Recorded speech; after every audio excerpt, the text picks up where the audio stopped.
Thank you very much. 5 years from now is not that long. Yet, at the current pace of technology, the world we live in will be a very different place. We already have watches that can pay the bills, cars that drive themselves, fly even, machines that can win game shows. A few friends of mine were sitting around, these are investor friends, we were just drinking and complaining about how hard it was to make a return on early stage startup investments. And I thought to myself, why do we have to keep doing it the same way then? Can we change the way we build, fund, and grow companies? And that's what I did. I found a way to de-risk startup investments, to get these things built very quickly, out of the gate, 3 to 5 years, a way for early stage founders to be able to take ideas and make it reality and turn it into a repeatable platform. A few years ago, the word innovation came to me. And I did a very similar talk, and people just thought, wow, what a big word. It seems almost unreachable. But the future lies in every single one of you, in the creative minds that you have. But it requires each of you to be brave enough to step out of your comfort zone into a world of possibilities, stepping away from where you're taught to sit and stand and not think.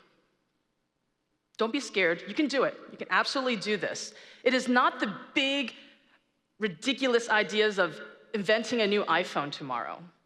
It is the right in front of your face, simple idea. And it starts with what you want to do. The future is a world where you think about yourself as an individual and define purpose. More people are aware now, and they're asking more about the work that they do. You know, the thing that sucks up half your life. So you better love it.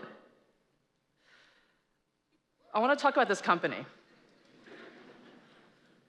I'm sure you know about this one. They made their algorithm 10% better. And then they categorized these movie categories very specifically, like witty comedies with a strong female lead. Then they went on to make their own movies and television shows. That's it. It's not groundbreaking. Virgin was named one of the most innovative airlines. Guess what they did? They put Wi-Fi's in planes, power under your seats, and they just made sure you got your bags on time. All right? Lowest lost bag percentage. That's it. Come on. Tell me you could not have come up with this one, okay? This was a joke gone viral. And they sold 4 million the first year. Innovation. This is a country known for creativity and entrepreneurship, with 30 million companies where 80% fail. Because they run out of money, they can't find customers. So despite all the IPOs and the tech billionaires you see on magazines and television, this process is not working for the masses. The point is that we have to change the definition of success and how we get there. That's innovation. So I am a byproduct of a stereotypical tiger mom. And like every good little Asian kid, I just did what I was told. I went into healthcare. I got a fancy degree and a big job, made lots of money, and bought everything I was supposed to buy. The car, the house, lots of stuff. So now what? There's a growing movement where money is not enough. Society's definition of success is driven by money and things. And this is supposed to make you happy.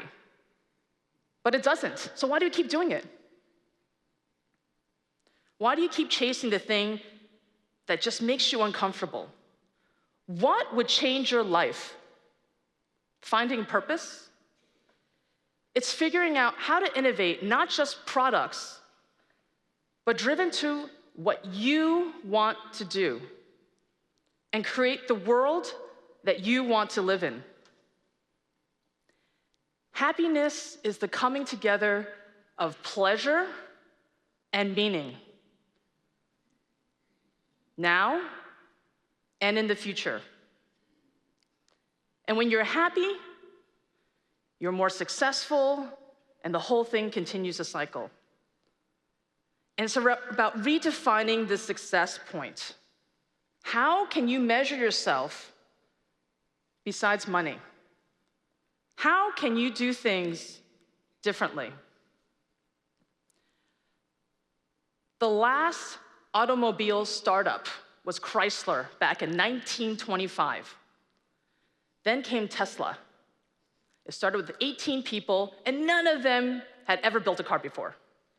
This was the latest innovation for cars in the last 100 years. They just bundled together a bunch of lithium-ion batteries and brought together Silicon Valley attitude to a Detroit process. This, I can do it, we can fix it, versus, yeah, well, that's just the way it was done. I don't know how to do anything else, right? Different thinking, think differently. I don't know if you've heard of this before. It's a solar bottle bulb. It's a liter of water, they pour chlorine into it, shake it up, and stick it on top of the roof. It was invented by a mechanic back in 2002 because the power kept on running out in Brazil. And it generates 60 watts of light, like a light bulb. And through a nonprofit movement, it now provides light to 1 million people as of this year. Pretty amazing innovation. This 16-year-old kid actually was also a TED speaker. He invented a way to detect pancreatic, ovarian, and lung cancer for 3 cents in 5 minutes. He just sat there, a high school kid, running hundreds of tests over and over again until he found the protein for targeting. Prior to this, the test that we used to use that was around for 60 years, took $800, was wrong 30% of the time, and cost most of the things too late. And because of him, now we have something that is cheaper, more sensitive, and a lot more available, and hopefully save some lives. Many people ask how I got here. I didn't have a plan for 20 years. I didn't have a plan for 5 years. I just did the things I liked that made me happy, and one thing led to another. A series of opportunities just kind of arose. And later, I thought about my industry. And I said, there's got to be a better way. So I did it. Innovation is trying things, doing it fast, and surrounding yourself by smart people. So go with passion, go with interest. Go solve something that means something to you. Go solve something that matters to lots of people, to the world perhaps, and beat it. And it'll naturally lead you to the next opportunity. Now, you're taking steps to a place where great things can be done and leave a meaningful footprint behind. So you wonder, how do you do this? This is amazing, so much work. Start with needs. Solve problems that communities and corporations find meaningful, that matter. And then find a way to make it sustainable. Build it backwards from these needs. And find people around you that will support this. Find customers and teams, and then just go build it. And it's not build it and they'll come. It's build something that they want and they'll come. And if you can figure out how to sustain this, meaning generate revenue, everything else will fall into place. You'll get support, you'll get funding, and it becomes very natural. But it starts with why you are doing this. Because making boatloads of money is not gonna cut it. It's not gonna push you through the hard times and the tough decisions. I recommend reading this book, The Hard Things About Hard Things, if you really want to know what hard actually is, how difficult it can be.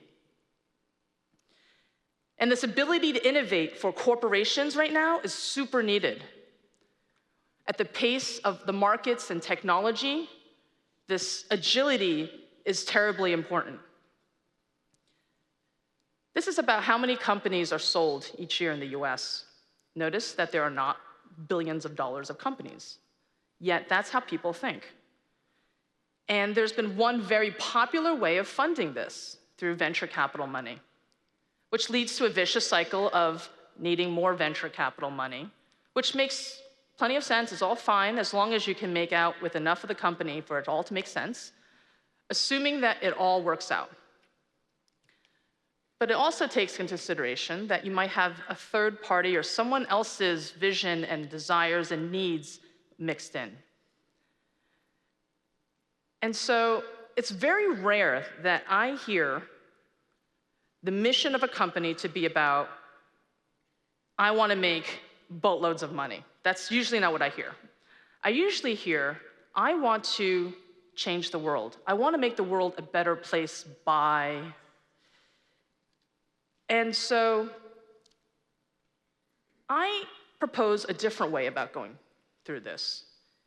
Is it possible to build a company, create a product, and partner with larger corporations and distribution channels, perhaps making smaller boats of money, enough for you, enough of what you need, where all the founders make out in the end? A very different perspective, a different vision. And so I'm going to say something that most capitalists would never say. What is enough? Is $10 million enough for you and your kids and your family? Is $50 million? What is enough? How much do you need to be satisfied? And I leave you with this, because this is where all the good thinking happens. Think about what you're good at. Think about what you know. Go find a problem, find some friends, and go fix something. Thank you.